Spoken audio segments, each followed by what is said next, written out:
just looking at the wrong thing. Like I'm on 18 to 11 and there's nothing happening. It says we are live, so maybe I'll just start over. All right, we're live. Yeah, all right. So, thank you for joining us. We are here doing our second install of the just got played's MrX's top 25 games of all time for December 2023. So, what is this Mr. X thing?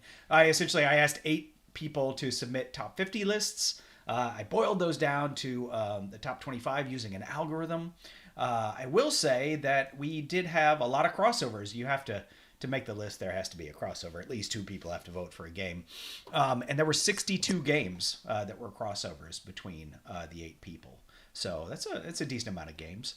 And I've done this list for several years. There are 4 new in this chunk right here. So 4 games that have landed in the top 25 for the first time. I also have a Hall of Fame, which I think has 15 games in it right now, which are games that have landed on this list 5 times or 4 times and a top 10 finish. So actually all the games on the list have a Hall of Fame have a top 10 finish except for Jamaica, which I think top 11. I think 11 was its highest. It's one of the games in the Hall of Fame. But spoiler, did not make the list this year. Well, that I remember. I don't know. We'll find out this week and next week when we finish up with the top 10. I will say, though, speaking of Hall of Famers, it's always a little weird on what makes or doesn't make the Hall of Fame. I thought this was going to be the year. I thought this was going to be the year that El Grande finally got into the Hall of Fame, but I'm blaming Erock. If Erock had moved El Grande 5 spots up on his top 50 list, it would be in the Hall of Fame, but instead it just completely missed the list entirely. It was like, I don't know, 27th or something. So, thin margins we're working with here, right? Thin. All right, cool. Well, so let's just go ahead and get started. We are doing numbers 18 through 11 today, and then next Monday, same place, same time, we're going to stream the top 10. All right. And I'm the first one up, actually, because number 18 here, it is the 3rd time being on the list. It was number 7 last year. It's down to 18 this year. And this is my favorite Alan R. Moon game, and that is Airlines Europe. So Airlines Europe is a fantastic game if you like sort of stock manipulation games. This is pretty cutthroat. It's pretty mean, but also this is the game that, gosh, possibly more than any other game I can think of that I really enjoy, where the economy of your actions is so tight, right? There's just so many things you want to be able to do, and you only have so many actions, and the order that you want to do them in, because there are routes for airlines that are out there, right? You're putting out planes, you're connecting cities, but you don't own any of the airlines. You own shares in the airlines. And how do you get those shares? Well, you have those shares in your hand, and when you play them down, you get money for playing them down. But you kind of want to wait till you have a bunch to put down, because then you get more money when you put them down. And like I said, you don't want to waste any actions in this game. So putting some shares down now and then putting some shares down later is not very efficient, right? You've sort of wasted an action there. But if you don't get your shares out early enough, scoring cards come up and you won't score because you don't have any shares down in that airline. They don't count if they're in your hand, right? So you got to get them down. But then the other thing is, if you put a bunch of shares down in an airline, now nobody's going to help develop that airline, because they're like, oh, well, why would I develop that airline? I just have a few shares in it. All those points are going to go to Steve, right? So, you kind of want to sandbag, but then you can't. You kind of really need money, so you need to put some shares down, but at the same time, you want to collect more shares before putting them down. I don't know. It's just, it's tight, and it's really fun. I know, John, this is one of your favorite games too, right? Oh, absolutely. Yeah, it's a really fun, without being too convoluted or complicated, cutthroat game. And a lot of times in cutthroat games, you're just at each other's throat constantly, but there's always some crazy stuff going on. This is nice and straightforward. You're just competing. You pick probably like 2 or 3 stocks. You're competing for it. You're waiting for a certain card to come up, and if the other person gets it, you're in a really rough spot. But what really makes this game interesting is the scoring happens intermittently, and there's no set time. You do not know when scoring can happen. You have a good idea, but you don't know when.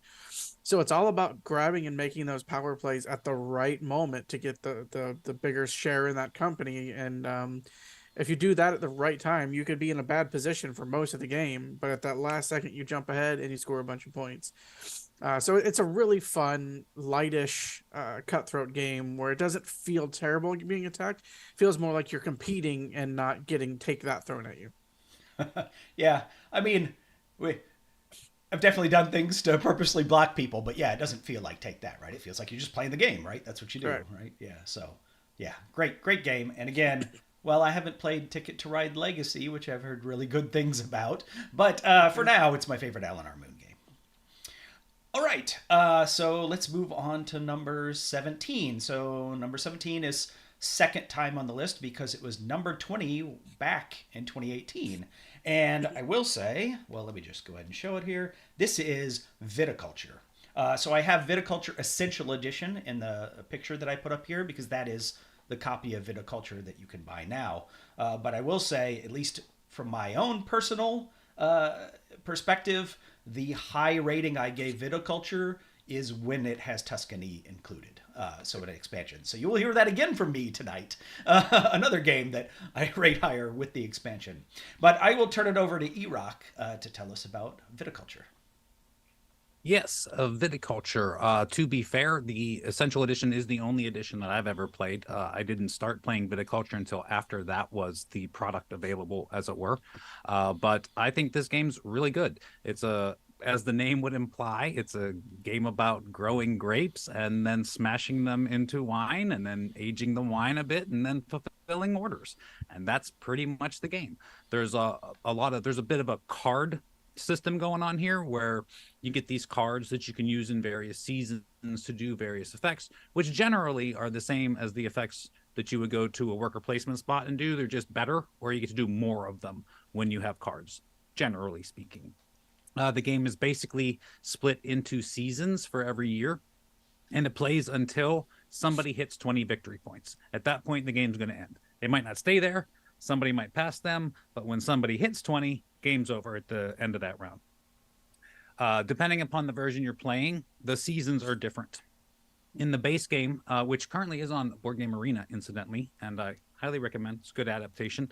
The base game is spring, spring, summer, winter, or fall, winter, but really it's just 2 seasons because it's like prep for the game, then play around, and then kind of do one little thing, and then play around, and then that's the way it goes. But when you add in the Tuscany, which I agree does make it a better game, it then splits it into actual actions in each season, which is really cool. The hook of this game being that you have a certain number of workers to use to place out, but you don't get them back until the end of the year. So if I have 5 workers and spend them all in spring, I'm done for the rest of the year. So you have to kind of plan out what you're doing and hope to get the actions, because each action spot only has a couple of spaces depending on how many players are playing, but it's tight. The one mitigating factor that you have in this game is that you do have a grande, and that grande is able to go to any space, whether it's full or not, which is a lifesaver, because you can guarantee yourself like that one important thing you need to do, you're going to be able to do that thing. Now, you might not be able to do 2 or 3 other things that you really wanted to do because the spaces run out, but you absolutely are going to be able to do that one thing. You really need to complete a contract? You can do that. You really need to smash some grapes? You can do that. You just kind of got to work around everything else. And I like the timing of the game is really cool. So like I said, the spreading the actions over the different seasons really puts a different kind of thinking mechanism on this, because you're really trying to figure out, all right, I could do more here, but I really hope to get those actions later that are really going to pay out. But then when it comes down to it and you don't get them, then you're like, I should have just used them before, where I knew I could have gotten something off of I knew I was gambling there. So there's a little bit of, push your luck without actually being any kind of push your luck, because you're just kind of trying to get on these spaces because they go fast. Like I said, there's 1, 2, or 3 spaces. And if it's 1 to 2, 3 to 4, or 5 to 6 player game, and that's it, you're out, nowhere to go. I enjoy this game a lot. I think the cards are really cool. Like I said, they just kind of beef up the regular actions. You could do more of them or better versions of them. You build little buildings that help you along the way. Some of them are almost mandatory. Like you really need to build your warehouses up. That way you can age your wine longer, and you get to sell better contracts that way. But there's all kinds of other things that you can build up, help you out here. Cards help you out there. There's all kinds of things going on in this game that really kind of help you play the game as it goes. And anybody I've ever played it with had a really good time. Yeah, in the last game, Airlines Europe, we mentioned that it's mean without being take that. This game is probably the most unintentionally mean game that I play, right? Because what you said, right? I mean, the grande helps, but more often than not, you're like, okay, I want to do this, and this, and it's not going to happen, right? It's not going to happen. Yeah, you're lucky to get like the one or two of those things you wanted to do. Yeah. This game is also the closest board game to an MMO that I've ever seen, because it has had more patches and expansions and updates than any other board game in history. Thank you for the support, developers. Yeah. If somebody says, do you want to play Viticulture? There's literally like 16 different variations that you could be playing, and you don't know what it's going to be until they break the box out. But it is a really solid, fun game. The cards get a little unwieldy for me. It's like, I really need to make this wine. And someone's like, oh, I'm playing this card that lets me make 2 wines out of turn. And it's definitely got little moments like that where you're like, why is that a card in the game? But it is super fun. It's very interesting, and I love the theme, and it really is worth a play if you haven't played it before. You talk about all the different versions. I will say there are only a handful of games that are competitive games that have a good cooperative version. So there is Viticulture World, which is, I guess, an expansion. You buy it to play the main game as a cooperative game, and I think it's actually really good. So yeah, shout out to Mihir, local designer who designed that. Yeah, really well received. I haven't played it yet. Yeah, we did a live play on the channel, so it's out there. Yeah, that's fun. All right, cool. So that was number 17, Viticulture. I recommend you include Tuscany, but it's a good game either way. All right, so let's move on to number 16, and here we're getting into, there are 4 first-time games in this section of the list, so, this is one that is a first-time game. And sort of a trend that I saw with some of the games that are new to the list is they're heavier than what we usually get. So I said that before in the last video, that a lot of times you do these collective lists, you get a lot of light games sort of bubbling up because everybody has played those. Whereas, the heavier games are a little harder just because they're harder to get to the table. Everybody hasn't necessarily played all the same heavy games. But anyway, so at number 16, I'm going to turn it over to John to tell us about A Feast for Odin. So Feast is very much like Francis Drake and some other games that has the table presence that looks like there's no way I'll ever figure out this game. This is huge, and there's so much going on. It's not. It does have a lot of decisions to be made. There's a lot of different strategies you can do. There's a lot of interesting stuff, but it looks far more daunting than it really is. At the end of the day, you're really just playing Tetris. You're going and getting the right tiles, the best tiles you can get, the ones that cover the most spaces, the one that fits the hole in your board that you need the most. And you're bringing those tiles back to your board, and you're just trying to fit them in the best way you can and try to earn points and different tiles throughout the course of the game. So it looks daunting. It's really not. It's fairly straightforward game. And, there's a little bit to it, and there's definitely decisions to be made. But if you've ever looked at this game and been like, that just looks too much to me, give it a try, because it is super fun to just be looking at the tiles and go, this is what I need. I'm going to go get this and this, and I'm going to buy this tile and put it over here. It's one of those games you can plan like 4 or 5 turns in advance, and you're just really working on a short-term strategy while trying to do some immigration, work on your long-term goals. And it's just a very satisfying puzzle game where there is some interaction with other players, and you have to kind of think what they're doing without being any really direct take that or cutthroat nature. Yeah, at the end of the day, I love this game. Love it. At the end of the day, it's just Tetris for 3 or 4 hours, though. Right? This is a long game. It does stay a while, but it doesn't feel like it. It's one of those games where you're playing for 3 hours and you look up and go, oh, it's been 3 hours already. It's not where you're just tapping your foot and going, I wish somebody would take a turn. It's really just, it flows. It keeps going. You're always thinking, like I said, you're thinking 4 or 5 moves ahead. So when it gets to you, you're doing stuff, and then you pass, and then you're doing stuff. And it does take a while. It is a longer game, but it doesn't overstay its welcome. I agree 100%. This is a Tetris game, but that's kind of like the smallest part of this game, because all of this game is really getting those actions, of which there are 50 plus. I think it's bordering on 70 different actions that action spaces you go to, and they all do different things. I mean, a lot of them are variations of the theme, but they all do different things. So that's where the game is. The game is going to these different spaces to try and work your economy and your resources to be able to get the things to do the Tetris part of the game. You know, Babe calls this a Tetris game, but she's like, it's too much to get to the Tetris. I'm like, well, I hear you, but the too much part is the part I love. I love this game. It starts and ends in Tetris, though. You look at it and you go, I need this shape. There's that shape. How do I get it? I'm going to do this and this. Oh, I can make this action. And it's all about action economy, like you said. But it's looking at what you need, making a plan to go get those tiles that you need, bringing them back, and then playing the Tetris. So it's a Tetris sandwich with a lot of crunchy bits in the middle. It's like having a turkey sandwich with chips put on it. Yep, I agree. Can't say I've ever had a turkey sandwich with chips on it, but I also haven't played A Feast for Odin. So there. Have you never been to the beach? That is the best beach meal that you will ever have. A nice turkey sandwich with some barbecue chips crunched into the top, under the bread, on top of the turkey. It'll change your life. Have you ever been to the beach? I live in Florida. You take a wrong turn and you. I know you've been to the beach. I am mocking you. I'm just saying, just to cap this off, this is my number 3 game of all time. Erock, back me up on the sandwich thing. We're talking about more important things now. No, nothing's more important than the Feast for Odin. He's feasting on turkey sandwiches. If there were a Feast for Odin, he would have a sandwich with potato chips on it. There you go. There you go. Well, I cannot deny that. All right. Well, moving on from potato chip Feast for Odin, we have number 15. So number 15, again, is a first-time game. To the list, and I will turn it over to Erock because I know he loves this game, and that is Lorenzo il Magnifico. Yes, I do love this game. This is my number 4 game of all time. These are 2 back-to-back Erock hits right here. Lorenzo il Magnifico is fantastic. I'm not going to lie. It's got a little bit of a barrier to entry here because the first time you play it, you're going to spend a whole lot of time going, I don't understand what's going on.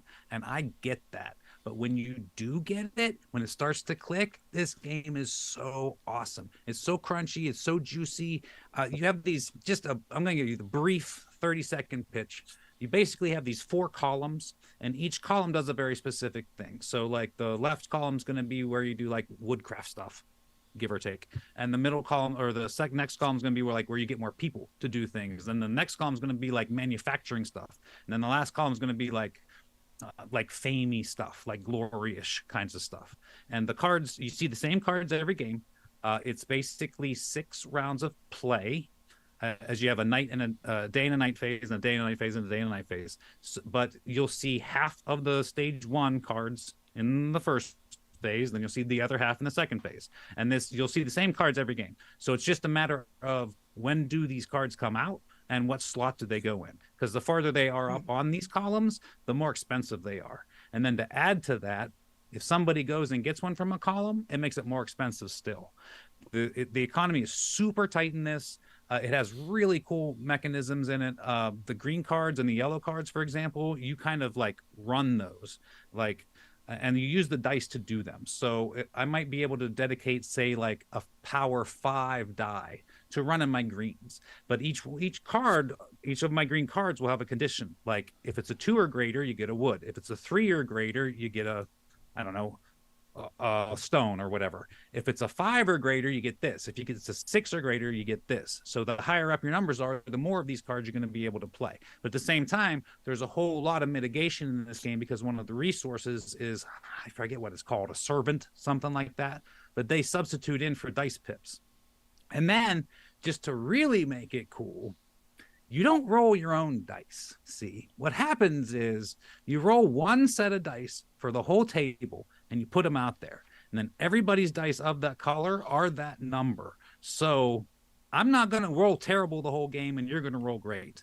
If there's 2, 3, 4 out there, you also have 2, 3, 4 out there. I have that. Everybody has that. So we're all working off of the same numbers. I think that's fantastic because it adds this randomness to the game that is also equally random. And it's really cool how that integrates into the game. And it really makes any game you play never the same as any other game. Yes, you're going to see the different cards. But it's a big difference rolling 6-5-4 or 1-2-3 out there. That opens up so many more or less possibilities, just depending upon what the dice are rolled and how everything comes out. I think it's incredibly dynamic. I absolutely love it. I've probably played it more on Steam than in real life, but I've played this a lot in real life. And for a game to go through both of those things for me, that's big. In fact, I think that's my top four. Well, three of my top four. I play both in person and on the computer. That's how much I love them. And like I said, Feast for Odin, Lorenzo, Magnifico, fantastic. Fantastic. Well, I knew you liked this, so I almost photoshopped your face on top of Lorenzo in the box, but I just didn't really. Oh, I have would time. look very fancy then. Lorenzo, Yes, Lorenzo Iraqio. You should have dressed like that for the poker tournament. You might have won best dress prize. I don't know. It would have been tough. Brandon had it going on, man. Yeah, yeah. I'm just gonna rename. At least somebody would have been able to compete with him. Yeah, I'm just gonna rename that the Brandon's best dress prize. Yeah, you should. Future years. Erock, you said this game was juicy and crunchy. Do you know what else is juicy and crunchy? Turkey sandwich, chips on top. See, it all comes Full back circle around again. Nice. Full circle. Well, I was thinking about dice that everybody doesn't roll, and then the next game, which has a ton of dice, but it's not really about rolling them, even though it's in the title.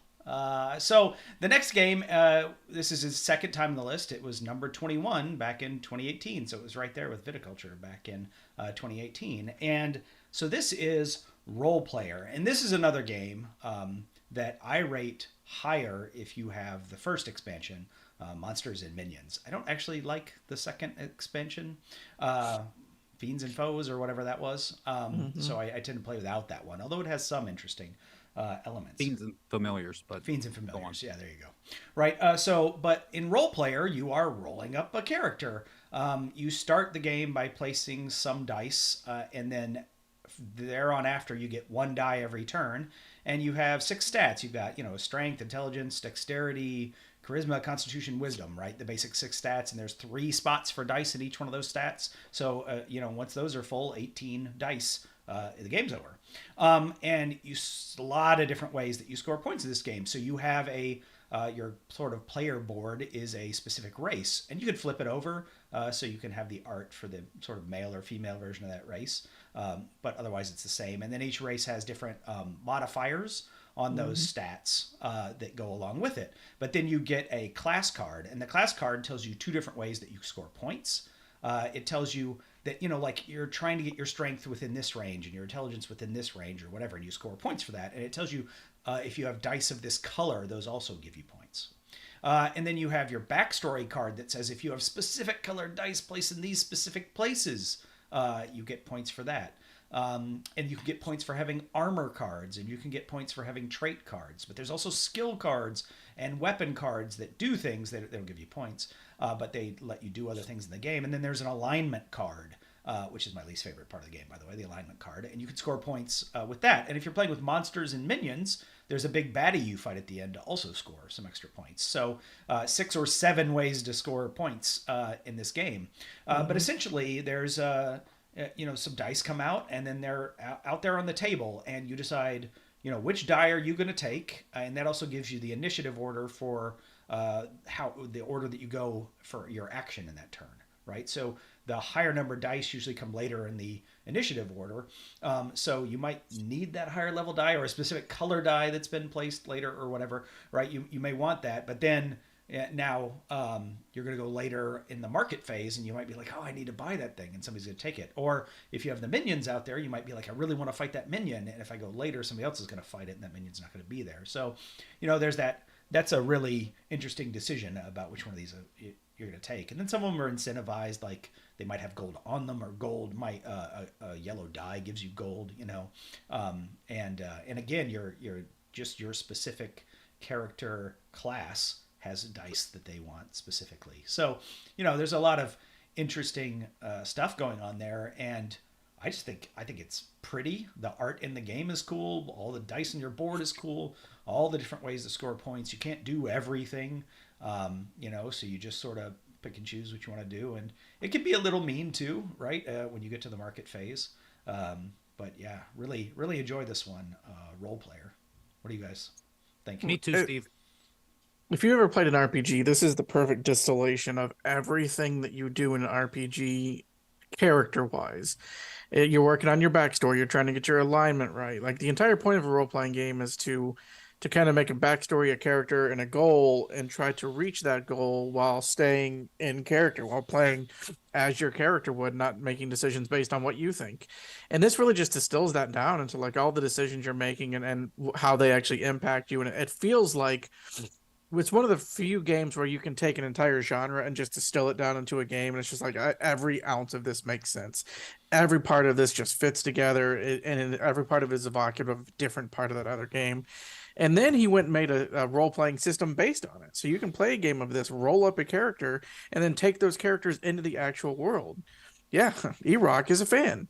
So it's if you've played any RPGs before, like this is a must try. And if you really like it, there's other ways that you can expand upon what you enjoy about this game. So as a pure concept, it is one of the coolest board gaming concepts I've ever seen. And the way he realizes those ideas into mechanics is just very beautiful. I agree. It's super fun. I do agree that Monsters and Minions makes it better, but I think you're negative on Fiends and Familiars, and I'm basically neutral. I feel like it just kind of completes the game, and it's fine. And it was basically the same. You know what I'm saying? Like, I don't think it raised or lowered it. I think it was just more stuff. I kind of like the more stuff. I like the Familiars. I don't like the Fiends, but that's the way that goes. The Familiars help you. The Fiends hurt you. Yeah, I found that everybody sort of avoided the Fiends in the market, right? So... Well, it's definitely an added choice, though. It adds another layer to that. There might be the very perfect thing you need out there, and then they were too punishing, though. Like most of the time, they're just it's that what you have to do to deal with that fiend isn't worth taking the thing that the fiend is on. Yeah, so I just felt like it's arguable. I felt like it actually took away a lot of decisions rather than adding some interesting ones. I don't know. But I think the one downside I would say to role player is the length of it. I think there are definitely times where it does overstay its welcome.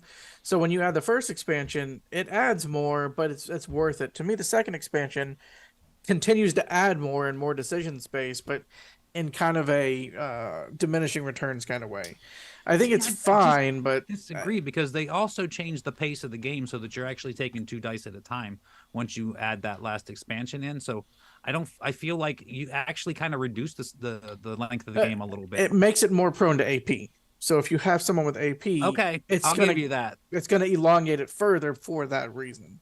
I think overall it does reduce the length of after you put in the monsters bit. I think it increases the time, and I think this brings it back down. But you're right; it is AP prone. I liked the split dice where these were dice with low values but 2 colors. I liked the big valued dice that had no color.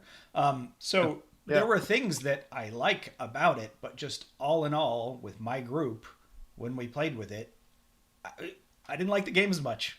I liked it better without it. So teaching the base game and teaching both expansions too is just so much going on. It's a lot. Yeah. The first expansion is pretty easy, right? It's just like instead of taking a thing from the market, you can fight a minion. And by the way, at the end, you're going to fight this guy, right? So this bad monster, or whatever one you've chosen, you know.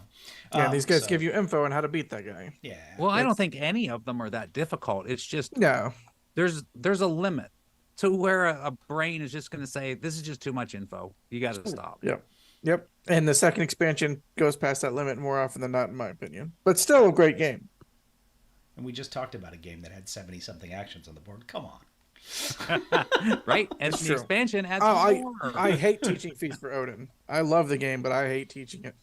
I remember at a convention when you guys set it up and were learning how to play it, and it took you, it was like 2 hours before you started playing, I swear. So that was a little intimidating. It's not as bad as certain games we've learned and played at conventions, though. Yeah, you hush your mouth. All right, well, let's stay on the positive side. Let's move on to number 13. So number 13 is, again, a first-time game, and I haven't played this one either, although I would like to.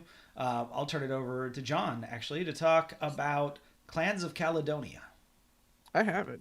You can play it. Nice. So it's Clans of Caledonia is kind of a medium to heavy kind of game. there's a lot going on in the decision space of it, and essentially it's set in Scotland, and it's a very beautiful game. It's really nice looking. It's a really cool theme that you don't get to see very often. But essentially, it's like a land grab game. You're kind of expanding your influence and grabbing lands, and the more stuff you grab, the more you get, because then you go into the production phase, and the production phase you'll gain stuff, and there's a market you can trade stuff. So it's essentially an economy game where you're trying to get as much resources as you can so that you can expand to get more resources and get more influence. Then you go to a scoring phase and you repeat that. So it's a very fun game where you're just eventually putting out more and more of your stuff, and then eventually the board gets covered up and there's animals everywhere. And you're really just dealing again with those resources. And I need this to make this. I need this to put this down. I'm going to do this. There's a marketplace. Try to get this. And it's a very tight game when it comes to the economy of just like, you always wish you had a little bit more. I could do one more thing if I just had one more of these. So trying to get the most you can every resource phase or production phase really is how you win this game. So there's a lot of thought that goes into it, but it's a really fun just land grabbing game, resource management, and trying to get as much as you can out of a single turn. This game's awesome. Yep. You know, I say this all the time and people look at me like I'm crazy. And then I read a review the other day about Age of Innovation, and it said exactly the same thing that I've been talking about, and that this is Terra Mystica. It's just like the economic trading in the Mediterranean version of Terra Mystica. I love Terra Mystica. I love this game. Now, you don't have to terraform the ground and all that, but the structure, the framework is Terra Mystica for this game. And I think it's fantastic. That is a great system. This is an unbelievably great execution of that system in a completely different game. I have Clans ranked 20 and Terra Mystica ranked 22. Like, they are both valid games. They are both excellent. I think it's really good. Where's Gaia Project? Gaia Project? Nah, I'm gonna have to look. I'll have to come back to that. It's on BGG somewhere. It's on the BGG, yes. But these two games very similar in that the more you play this, the better you get by a long shot.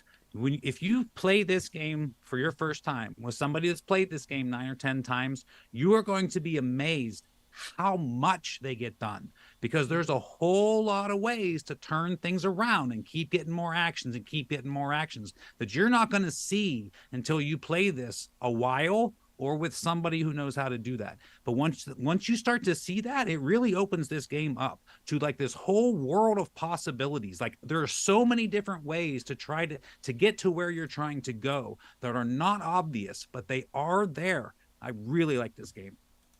I think a lot of space games, especially Gaia Project, as he said, really people look at it and go, this just looks complicated. This theme is great for tricking people into playing this game, because you're just on a meadow. Hey, there's a lake over there, and we're going to be moving stuff around and claiming these areas. You know, I think people underestimate how big a theme can have an impact on a game. To me, if you try to convince 10 medium players to play this heavier side game, you would probably get 8 to play this and 2 to play Gaia Project, just because of that perceived, just like, this is too much for me, or, oh, that looks kind of inviting. So the theme of this really helps sell a heavy game to medium players. And a lot of times after they play, they're like, that wasn't so bad. I really enjoyed that, and I'd like to try again. They're going to lose, because like you said, when somebody knows how to get that engine up and running, they're off to the races. But it's more inviting, I think, and the theme of this really helps make it more appealing to more people.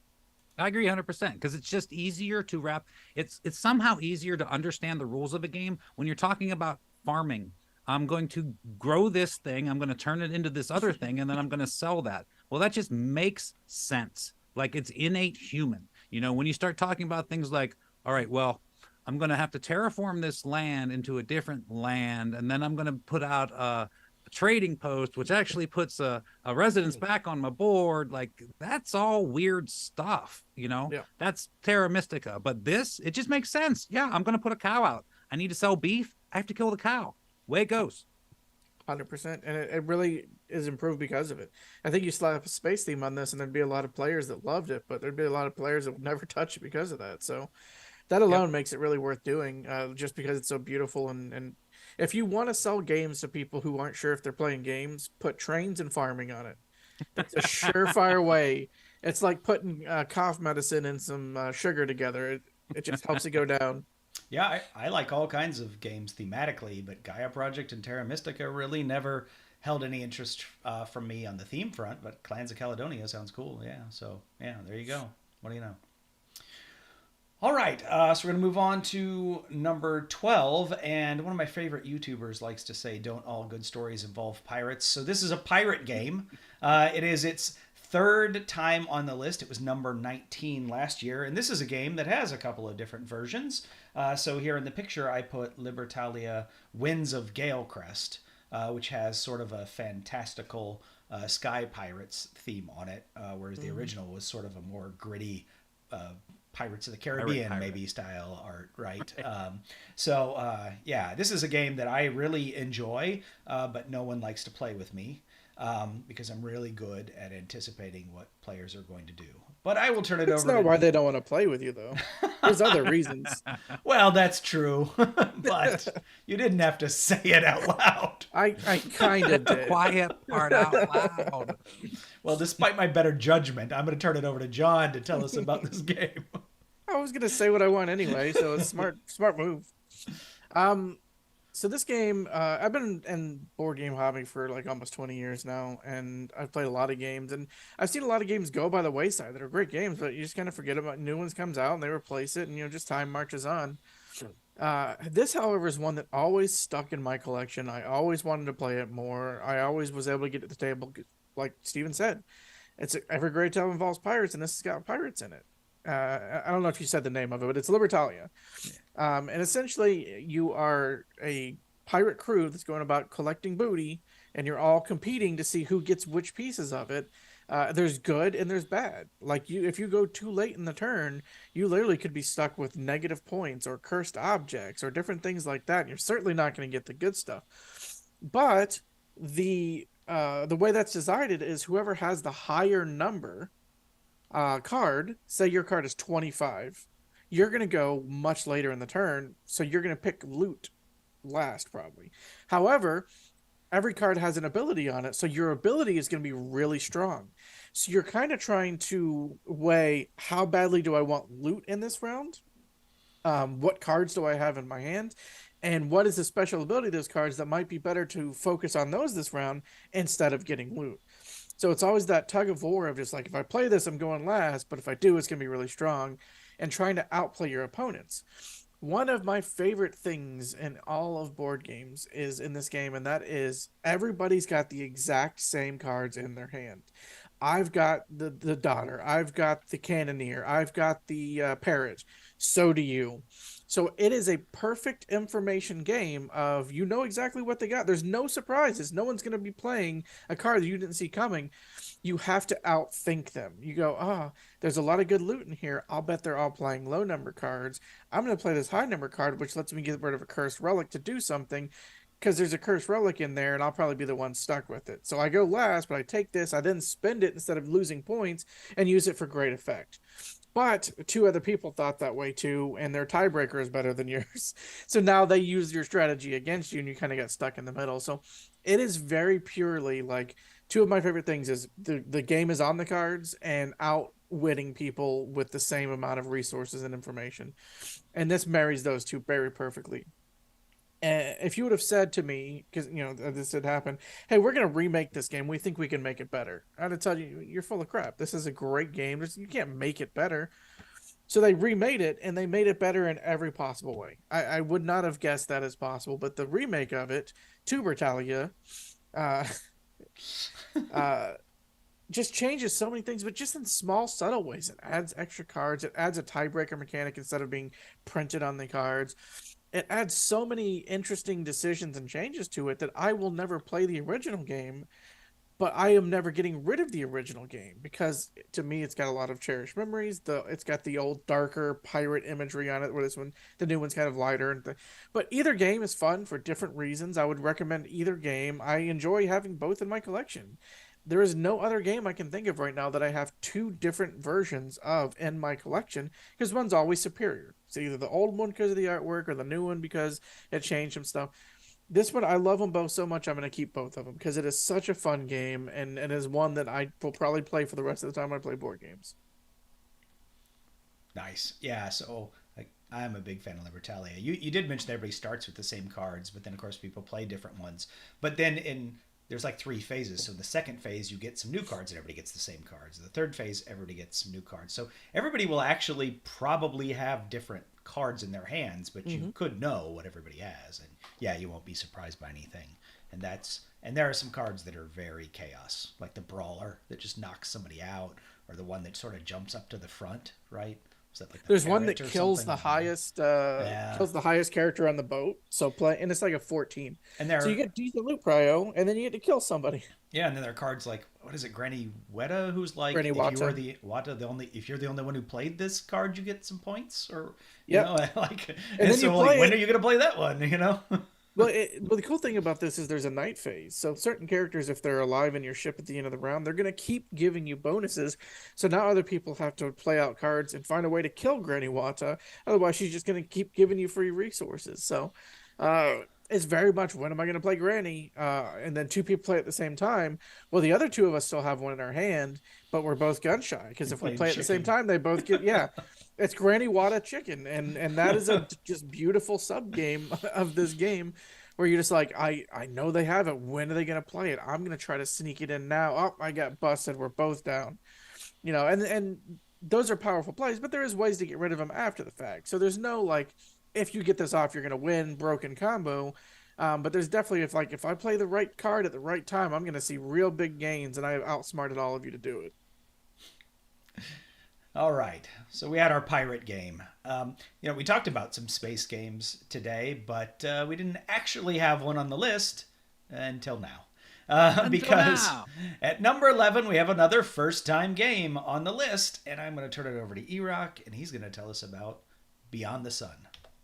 Beyond the Sun is an awesome game that is basically Tech Tree the game. I'm surprised that it made it this far up, because I'm surprised it was on that many different lists, quite frankly. I thought I was the lone champion of this game, but I really like this game. In a nutshell, you're basically collectively building a tech train. 3 lists. 3 people voted for it. Yeah. Nice. Right. Good for y'all. All right. So you're basically collectively building a tech tree. It kind of represents, mankind's tech tree as we progress into the future. And as you go up there, what I really like about the game is not every new tech will do this, but most of the new techs will give you more places to go. Like, it's a worker placement game. You only have 1 worker, and the very beginning of the game, you have like 4 places that you can go. And then as you develop technologies, it opens up more spaces for you to go and do stuff. But it's not as easy as that, because you have to earn your way to those spots. And what I mean is, like, if it's 2 levels down a tech tree that a spot opens up, you have to research all the stuff to get to that spot, like legitimately, and able in order to use it. So it's not simple like Waterdeep. Waterdeep, I can put a new space out and anybody in the world can use it. This, you got to earn your way there, just like I did to get there in the first place. There's basically 4 different sides of society. It's like military, science, I don't know, commerce and stuff, and maybe human stuff. I don't know. Anyway, there's 4 different branches, and one of the cool things is when you do expand technology to a new level, most of the time, like all the time, you're coming in from different angles. So like a tech tree. So if I got 2 things here that are separate things, they're going to like funnel down into becomes one thing, kind of a thing. But it has to be the same kind of tech that it came from. But the person who opens it up gets to choose. So in theory, if I have a war and a science one, and they're funneling into one, it's going to end up being either war or science. And maybe my buddy, he's really into the war side, and I'm really into the science. So if I'm the one who gets to choose it, when I look at cards, I'm going to pick science. And I'm basically going to cut his whole area of, like, his whole line of research off at that pass. So he'll have to figure out other ways to go around and expand and do war better, because I cut that path off. Now, it might be simple. There might be another branch that war touched, and he can get to that one and overrule the yellow one, perhaps. But point is, like, You get in each other's way this way. You try to expand the things you're doing and cut down on the things that other people are doing.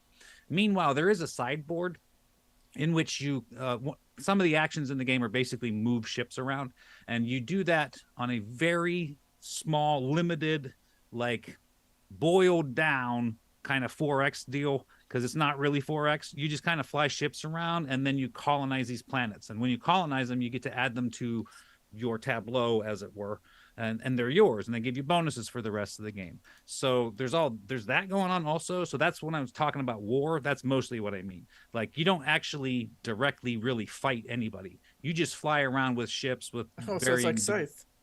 Yeah, right. You just fly around with ships of varying strength, and then you go and you conquer these planets or colonize them or whatever, just to get, points and resources and stuff like that. But that's something you don't really have to do that. You could just kind of funnel your way up the tech tree and get points that way. The game is going to give you basically 4 achievements. I'm probably going to be off on some of my numbers here, but I believe you get 4 achievements. 2 of them are in every game, and then you randomly figure out 2 other ones. And those are going to be the end of the game. Like when 3 of them are claimed, something like that, then that's it. That's the end of the game. And it's one of those things like, it's never going to happen. Like, you're going to play this game for an hour and a half and nobody's claimed any of them. And then in the next 20 minutes, 3 of them go down. Like, just like bam, bam, bam. Because they're all meant to be late in the game achievements. So it all kind of falls together at the end for everybody. I think this game is really cool. I've had a lot of fun playing it. If you like tech trees at all, you owe it to yourself to play this game, because this is playing a tech tree. And I've had a lot of fun every time I've played. Nice. Cool. I haven't played it. John? Same. No, I haven't played it. It wasn't you two then. It wasn't the two of us. I accidentally fought against it by not knowing what it was. Indeed. Well, we'll have to add it to the list or whatever, because I think you guys would like it. It's really cool. I have a lot of fun playing it. I have played some tech tree games before, and I didn't particularly like them. I mean, that was probably just those games. But it soured me a little bit. Now I see a game that's sort of just like a tech tree game, and I'm like, a lot of tech tree games to me feel like someone gets this really powerful tech. You're like, what the hell is that? And then they win the game. So I tend to avoid tech tree games for that reason, but I'm sure there's good ones out there, like Beyond the Sun. Yeah, I mean, anybody can do anything right, Roll and move can be done right. It doesn't have to be bad, right? So if you do it right, it's done well. Yeah. Like Verflixt. Yeah, Verflixt. Well, Formula D is my favorite. Roll and move, anyway. Both good. Yeah. All right. Well, there you go. That is, what are we, number 18 through number 11? Is that? Yes, we did number 18 through number 11. And I did that so that we could do a top 10 next time. So next Monday at 9 o'clock again, I guess, we will do our top 10. And, we had 4 first-time appearances in this section of the list. There are 4 first-timers in the top 10 as well. So what were the 4 new ones in this one? Well, we had Beyond the Sun. We had Clans of Caledonia, Lorenzo Il Magnifico, and A Feast for Odin. So, it's Eric Day again. Very nice.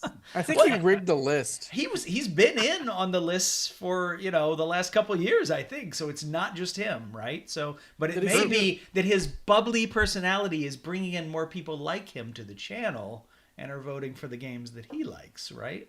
That's right. So, or maybe people more likely are actually playing the games that I'm recommending in our videos, and they're like, damn, Eric, you are on it, man. No, there's got to be some bribery or something going on. I have yet to play a game you've recommended. I just want to throw that out there. How big is the put it on the list? It's huge. Longer than my all-time game list, probably, and that's like 200. New video idea, top 25, put it on the list. Indeed. I'm hoping next year I'll get to 1,000 games that I've rated. That's a lot of games. Yeah, well, I'm at like 950 something, I think, right now. So yeah, I should be able to do it. We'll see. I don't know. But next time, top 10. Everybody loves a top 10. So we'll do the top 10, and it'll be a little heavier than normal again. So yeah, there we go. Hey, I'm telling you, it is Eric Day again. Nice. All right. Well, something to look forward to. All right. Well, I'm Steven. That's Erock. That's John. We're from Just Got Played, and thanks for joining us. Bye. Have a beautiful time. Thank you, John.